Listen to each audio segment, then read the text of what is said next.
নামটা অরিন্দম আছে, ওকে। হ্যাঁ, সবাইকে আন্দোলন পরবর্তী অভিনন্দন। যেটা হয়তো নিজেদের পিঠ থাপড়ানোর জন্য বলছি এমনটা না। আশা করি আপনারা সকলে দেখেছেন এবং সবাই বুঝতে পেরেছেন যে ঐক্যবদ্ধ বা সংঘবদ্ধভাবে যদি আমরা একটা আন্দোলন করতে,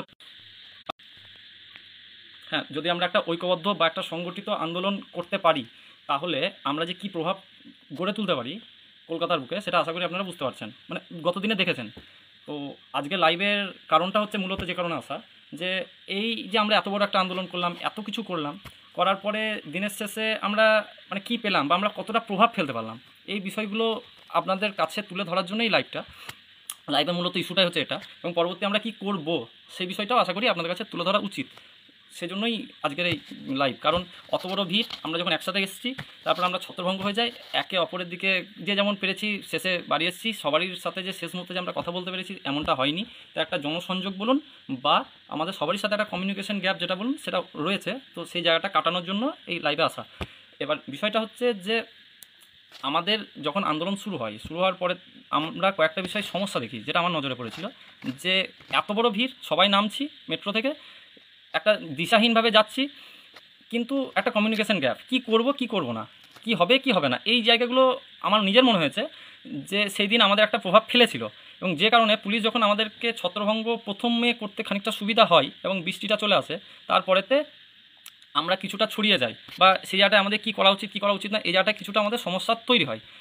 তো তারপরেও আমরা যে আন্দোলনটা করে দেখিয়েছি, আমার মনে হয় 22 স্টেটের, আশা করি সবাই জানেন, এর নতুন করে বলার কিছু নাই যে একটা বৃহৎ বড় আন্দোলন হয়েছে।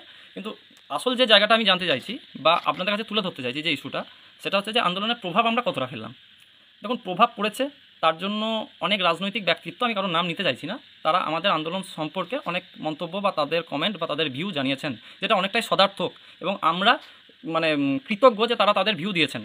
কিন্তু হ্যাঁ, অবশ্যই আমরা এটাও খেয়াল রাখবো যে আমাদেরকে যেন আবার তারা রাজনৈতিক মানে তাদের ব্যাটল ফিল্ডটা আমাদের ওপর দিয়ে যেন না যায়, সেটা অবশ্যই কখনোই হবে না, সেটা কাম্যও না, সেটা আমরা করবো না। কিন্তু এবার বিষয়টা হচ্ছে এটা যে যদি আমরা আরও বেশি সফলতা বের করতে পারতাম বা আমরা যদি 22 স্টেটের নিয়োগ নোটিফিকেশান কেন নাই এই বিষয়টা যদি আরও বেশি করে তুলে ধরতে পারতাম, তাহলে হয়তো শাসক দল বা কোনো পার্টি থেকে যারা মিডিয়ার কাছে কথা বলেন, তাদের তরফ থেকেও কিন্তু একটা কিছু সদার্থক বার্তা হয়তো আসতো, যেটা কিন্তু আমরা পাইনি। এই জায়গাটা আমার নিজের মনে হচ্ছে যে একটা খামতি। কারণ দেখবেন যে অনেক ক্ষেত্রেই বিরোধী দল বা এরা যদি কিছু কথা বলে, পাল্টা কিন্তু একটা উত্তর শাসক দল বা সরকারের পক্ষ থেকে কিছু একটা আসে, সেরকম কিন্তু আমরা কোনো বার্তা কোথাও কিচ্ছু পাইনি। তো এই জায়গাটা আমরা কীভাবে করলে আরেকটু ইমপ্রুভ হতে পারতো, যেটা এখনও হওয়ার সময় আছে, হয়তো সেগুলোই বলতে চাইছি আপনাদের কাছে। দেখুন, আমরা কতজন টেট পাস আছি, 50,000, মানে 52,149, একটা রাবলি ধরুন 40,000 50,000 এরকম কিছু। তো এই বিষয়টা যদি আমরা নিজেদের ফেসবুক ওয়ালে পোস্ট করি, তাহলে আমরা গড়ে যদি 500 জন করে ফ্রেন্ড থাকে, তাহলে দেখুন এই 50,000 যদি পোস্ট করে, তখন 2.5 কোটি মানুষের কাছে পৌঁছাচ্ছি। কিন্তু আমাদের আন্দোলন আমরা কতজনের কাছে পৌঁছাতে পেরেছি? এটা ঠিক, আমরা একটা ভালো ভিড় নিয়ে গেছি, প্রশাসনের নজরে পড়েছি, সবারই নজরে এসছে, কিন্তু আমরা একটা সামাজিক ইস্যু কতটা বানাতে পারলাম, এই জিনিসটা আমার নিজের মনে হয়েছে যে এটা আমাদের খামতি। এই জায়গাটা আমাদের রিকভারি লাগবে। এটা কোনো অ্যাডমিন বা কেউ না, যিনি টেট পাস করেছেন, এই লাইভটা যিনি দেখছেন, এটা তারই নৈতিক দায়বদ্ধতা, তারই নৈতিক কর্তব্য যে বিষয়টাকে চারিদিকে ছড়িয়ে দেওয়া। চারিদিকে ছড়াতে গেলে কী লাগবে? একই জিনিস বা একই বিষয়, এই ইস্যুটা নিজের ফেসবুক ওয়ালে পোস্ট করুন। সাপোজ এই যে আমরা যে 3,000 জন ওখানেতে উপস্থিত হয়েছি, কি 5,000 জন, যে সংখ্যাটা হয় না কেন, তারা যদি নিজেদের ফেসবুক ওয়ালে পোস্ট করে, তাহলে দেখুন কতজনের কাছে পৌঁছে যাবে। এবার আমরা যদি 52,000 জন 50,000 জন যদি পোস্ট করি, তাহলে দেখুন 2.5 কোটি মানুষের কাছে পৌঁছে যাবে যে হ্যাঁ, এই মুহূর্তে রাজ্যের প্রাথমিকের শিক্ষার অবস্থাটা এরকম হালে রয়েছে, যেখানে সরকারের তরফ থেকে বিভিন্ন জায়গায় বিভিন্ন বিষয়ে এরকম বলা হচ্ছে। বা সেদিন আন্দোলনের দিনেও দেখলাম প্রশাসনিক অনেক ব্যক্তি বলছে টেট পাস মানে তাদেরকে মানে ওইসব মান্য। হ্যাঁ, তাদেরকে কীভাবে বোঝাবো যে এই সরকারের আমলেই প্রচুর টেট পাস চাকরি পেয়েছে। যদি বলি প্রাইমারিতে চাকরি দিয়েছে প্রায় 74,000, 11,000-এর আপনি প্যানেল পাবেন লাস্ট যেটা হয়েছে, মানে টোটাল যদি 85,000 নিয়োগ দিয়ে থাকে, যদি আপনি 2011 থেকে সমস্তটা কাউন্ট করেন, তাহলে হয়তো আমাদের মোট কত নিয়োগ হয়েছে প্রাইমারিতে 85,000 আমাদের ওয়েস্ট বেঙ্গলে, তার মধ্যে আপনি 11,000-এর প্যানেল পাবেন, বাকি 74,000-এ কিন্তু কোনো প্যানেল আপনি পাবেন না। এটা হচ্ছে বিষয়। তাহলে এই যে 74,000 প্যানেল নাই, তাহলে সেই চাকরিগুলোতে যে চোরগুলোকে গভর্নমেন্ট বিক্রি করছে, সেই ভ্যাকেন্সিগুলোতে একটা আদতে তো আমাদেরই ছিল, যেটা আমরা অ্যাকচুয়ালি পাইনি, যেগুলো ফাঁকা ছিল, যেটা 3 বছর ধরে আমরা বসে রয়েছি। এবং এই যে আন্দোলন হয়েছে, এর থেকে বড় আন্দোলন আমাদেরকে সংগঠিত করতে হবে, এবং সংগঠিত করার জন্য যে জিনিসগুলো করতে হবে সেটা সাধারণকে এগিয়ে আসতে হবে। সত্যি কথা বলতে সেই দিন আমার একটা জিনিস দেখে খুব ভালো লেগেছে, যে একজন হবু শিক্ষকের যে ম্যাচুরিটি লেভেলটা থাকা দরকার, তারা সেটা রাজপথে দেখিয়েছে। পুলিশ প্রশাসন তাদের ওপর নির্যাতন করেছে, তাদের সাথে খারাপ ব্যবহার করেছে, অনেক মহিলা সহযোদ্ধা যাদের সাথে মহিলা পুলিশ নাই, কিন্তু তাদেরকে খারাপ আচরণের সাথে পুলিশ টেনে হিচড়ে গাড়িতে তুলছে, যেটা কখনোই কাম্য ছিল না। তার থেকেও বড় খারাপ জিনিস, আমাদের দেশের যেটা ন্যাশনাল ফ্ল্যাগ, সেটাকেও পর্যন্ত পুলিশের আধিকারিকরা ঠিকভাবে ট্রিট করছে না। এটা কি, তার কি এটাই মানে ইমপ্লিমেন্টেশন? মানে এই প্রশ্নটা থাকলো তাদের কাছে, কারণ তারাও তো দেখবে লাইভ, এটা যাবে তো তাদের কাছে। আর এর থেকেও বড় বিষয় হচ্ছে যেটা আমাদের, সেটা হচ্ছে যে এরপরে আমরা কীভাবে ভিড় বাড়াবো, এই ব্যাপারে কার কী মতামত, ভিড় বাড়ানোর জন্য কি লাগবে সেগুলো ভাবুন এখন থেকে। হয়তো সময় বেশি দিন আমাদের হাতে নাই, বিধানসভা ভোট পেরিয়ে গেলে আমাদের কিচ্ছু হবে না, এটা আপনারাও জানেন আমরাও জানি। একটা ভালো ভ্যাকেন্সি, ন্যূনতম 50,000 শূন্যপদে নোটিশ যদি আমাদের না বেরোয়, আমাদের কিচ্ছু হবে না। তো সেই জায়গা থেকে ভিড় বাড়ানোর জন্য যদি ছোটো ছোটো ছোটো কোনো স্টেপ নেওয়া দরকার থাকে, আমাদেরকে নিতে হবে। এবং আপনাদের যার যা পরামর্শ এখানে লিখুন, বা বাকিরা নিজেদের দায়িত্ব কাঁধে তুলে নিন। এবং আরেকটা জিনিস যেটা মনে হচ্ছে, আমাদের ভলেন্টিয়ারের সংখ্যা বাড়ানো দরকার। ভলেন্টিয়ারের সংখ্যা যদি না বাড়াতে পারি, তাহলে কিন্তু আমাদের পরবর্তীতেও এই গতদিন যে সমস্যাটা হয়েছে, সেই সমস্যা আবার হবে।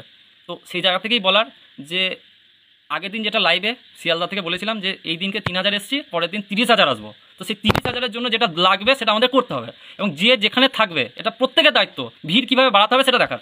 দরকার পড়লে ব্লক ওয়াইজ হোয়াটসঅ্যাপ গ্রুপ বানান, মহকুমা ওয়াইজ হোয়াটসঅ্যাপ গ্রুপ বানান, প্রয়োজনে যে রুট ধরে কলকাতা আসেন সে ট্রেনের রুট ওয়াইজ হোয়াটসঅ্যাপ গ্রুপ বানান, যে স্টেশন থেকে চাপেন সেই স্টেশন ওয়াইজ হোয়াটসঅ্যাপ গ্রুপ বানান, যাতে কী হয় যে আমরা সবাই একটা জায়গায় আসবে, সেই আশাটা যেন আমাদের প্রয়োজন হয়।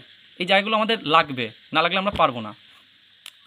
তার থেকেও বড় কথা, আমরা কি জানি এতদিন যে 100 মানে বিএনএস 163, যার মধ্যে নাকি ভিড় করা যায় না, এইসব অনেক কিছু।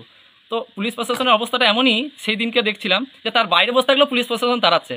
আমাদের মধ্যে অনেকেরই পায়ের অবস্থা খারাপ, শরীর বিধ্বস্ত, গলা ভেঙে গেছে। অনেকেই অনেক রাত্রেবেলায় যারা আমাদের সহযোদ্ধারা রয়েছেন বাড়ি পৌঁছেছেন, হয়তো ক্লান্তি আছে, কিন্তু মনের মধ্যে আশা করি আমাদের কারোর ক্লান্তি নাই। মানে এইটুকু আমরা শপথ নিয়েই ফিরে এসেছি যে আবার রাজপথে যাব, এর থেকেও বড় আন্দোলন করব, এবং তার থেকেও বড় ভিড় নিয়ে গিয়ে মাননীয়ার কাছে জানতে চাইবো যে আমাদের দোষটা কী, অপরাধটা কী। এটা আমাদের জানা লাগবে মানে লাগবে। কীভাবে লাগবে আমি বুঝি না। এবং ভিড় চাই, 30,000 মানে 30,000ই চাই। 52,000 আছে মানে 52,000কে রাস্তায় আসতে হবে। চাকরি ইন্টারভিউ দিলে কি তারা কি সেই দিন আসবেন না? অবশ্যই তো আসবেন। তাহলে কেন আসবেন না, এর উত্তর তো লাগবে। আর একটা বিষয়, যেমন সেদিনকে আমি দেখছিলাম যে অনেক সময় পুলিশের তরফ থেকে আমাদের মধ্যে কাউকে হয়তো নিয়ে যাওয়া হচ্ছে বা কিছু করা হচ্ছে, অনেকে দেখছি সেইটাকে দেখে ভয়ে পিছিয়ে আসেন। আর পিছিয়ে এসে কী হবে আপনি বলুন না, পিছিয়ে আসার কারণ কি আমার মাথায় ঢুকলো না।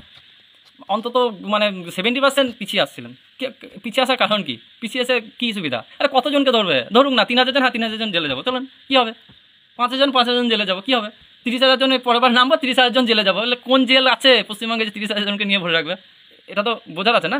তো এর উত্তর হচ্ছে একটাই, সেটা হচ্ছে যে যত বেশি আমরা ভিড় বাড়াতে পারবো, তত বেশি আমরা আমাদের দাবিটাকে আমাদের নিজেদের সাপেক্ষে তুলে ধরতে পারবো। এবং হ্যাঁ, অবশ্যই যে ম্যাচুরিটিটা আমরা গতদিনকে দেখিয়েছি, আগামীতেও আমরা সেই ম্যাচুরিটিই দেখাবো। কি না, আমরা নিজে থেকে কোনো সরকারি সম্পত্তি ভাঙচুরে কখনোই যাব না, যেমনটা গতদিনে গিয়েছি। আবার আমরা কোনো পুলিশ প্রশাসনের সাথে নিজে থেকে কোনো খারাপ বিহেভিয়ার বা বচসায় জড়াবো না। তারা আমাদের সাথে করেছে, সেটা আমাদের আরও সমাজের কাছে তুলে ধরতে হবে।